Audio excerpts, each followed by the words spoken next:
Happy Sabbath, everyone! Happy Sabbath! Worship is vital to the Christian experience, and Christian education must deal with the question of worship. Please stay with us as we reflect on this week's lesson entitled Worship in Education.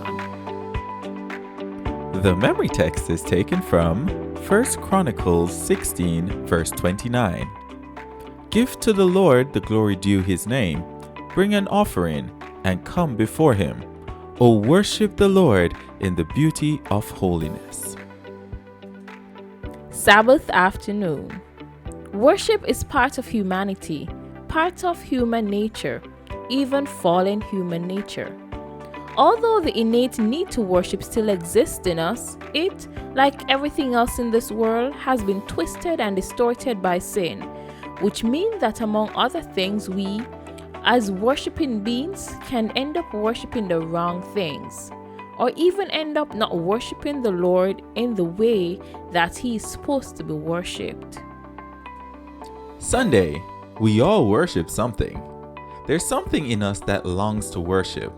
This helps explain why all through human history and even today, humans practice worship. The 3 Jewish boys obviously took the second commandment as seriously as God had meant it to be taken.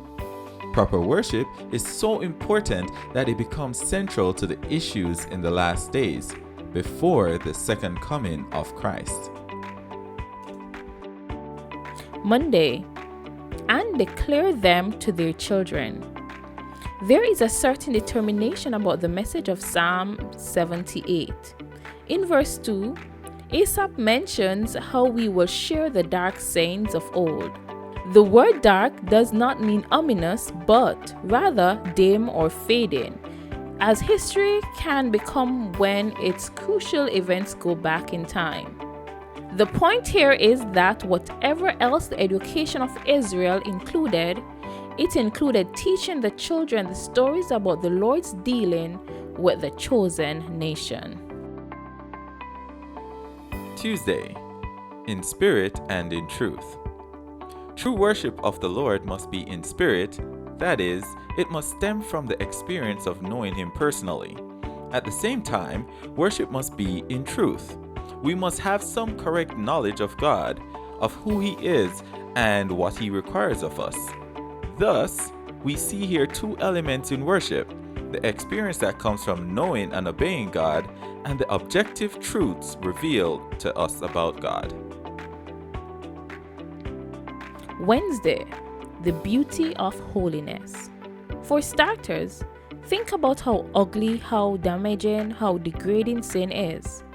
In contrast, ancient Israel was to be a holy nation, separated from the evil customs all around them. They were to be holy in their hearts and minds. This is what gave their worship meaning and beauty before God. Again and again, the Old Testament prophets railed against people who worshiped the Lord while engaging in corruption and while their hearts were far from him. Thursday, idolatry in education. Many of the great intellectual ideas in the world today are based on a naturalistic view of reality.